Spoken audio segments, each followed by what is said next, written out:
Today I'm going to show you how to replace a broken starter gear on your snowblower. And here's the starter again. So what I'm going to do today is show you how to remove all these parts and put a new gear in. To do this job I'm using a starter kit from Tecumseh number 670346, and it's got these two tools in it. To start with, I'm going to use these pliers here from the kit and remove the top cover here. All you have to do is squeeze it right at the top and then just pull it off. And now I'm going to proceed and remove the rest of these parts here. To start with, I'm going to push this little bushing down. You're going to see a little wire clip here. And that's the next thing that needs to be removed. And to remove that ring, you're going to need this tool from the kit. If you don't have this tool kit, you can always do it with a pair of pliers or snap ring pliers. Get them off carefully, watch not to damage them if you don't have the proper tools, but it's still doable without the Tecumseh tool kit. To start with, you want to make sure this is unscrewed so the part retracts inside. And if I show you inside here, you can see that there's a small groove here in the part that I retracted for the wire clip to go in. As you can see, the groove isn't totally centered on the part, so you want it to be facing downwards. Now I'm going to line up the clip like this, and now hold down the bushing. You want to line up the tool like this on the wire clip, and you want the two claws here to be closed and to go right where the clip ends. And here's a view from down under. You can see that the claws are above the bushing, and you can see that the wire clip is inside the groove on that square part inside. And here's another top view just to show you where the claws are. Now you may want to hold the claws together when you're tightening up the handle, and just watch carefully as I do this. You're going to see the clip spread and it's going to come off the shaft.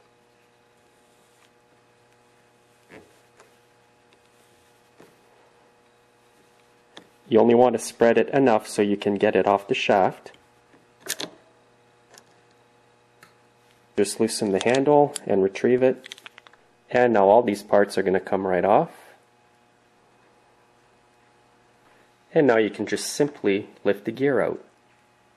This part here, you can leave it down here because we're not going to replace that. You can always lube this with a bit of liquid wrench.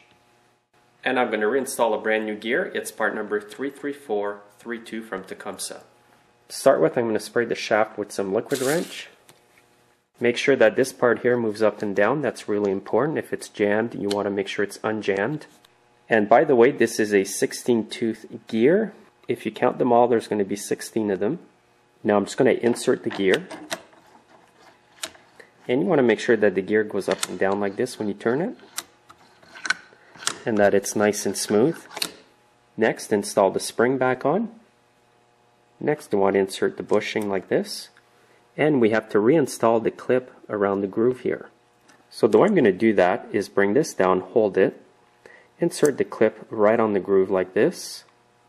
And while you're holding everything, grab your pliers, and you want to come in and squeeze the clip just like this. And it's going to fit nicely around the shaft like this. And then you can let the bushing come back up. Now when you turn the starter gear, it should come back down on its own.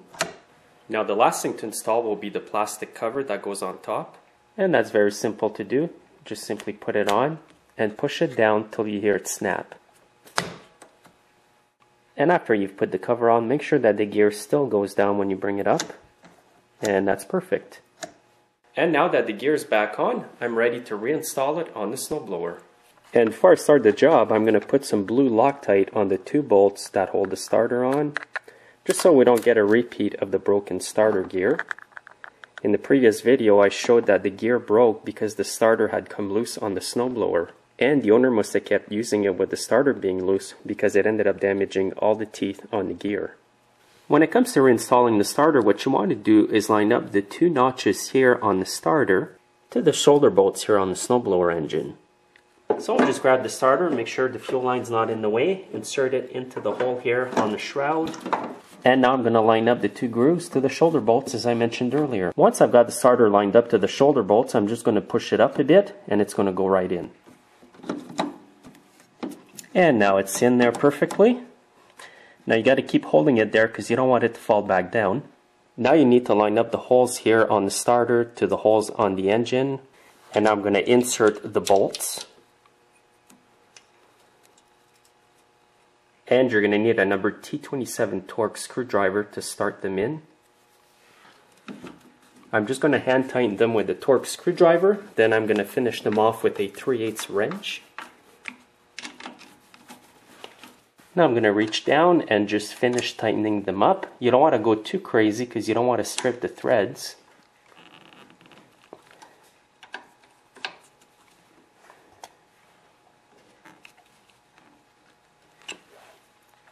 And that'll be good. Now at this point you want to grab the electrical cord with the switch and line it up on the engine. You're going to see 2 holes on the engine here. You want to line up the 2 holes on the switch to them and then insert the 2 screws. And now just tighten them up by hand with a screwdriver. I did take them off with my cordless drill, but I am not going to put them back on with it because I don't want to strip the threads. Sometimes with the drill you can easily damage the threads by over tightening.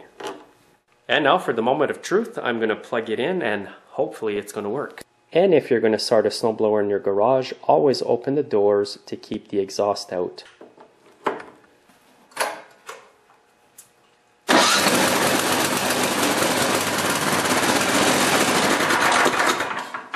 Well, I'm happy about that. The starter works. It's a lot cheaper than spending close to $200 for a new one.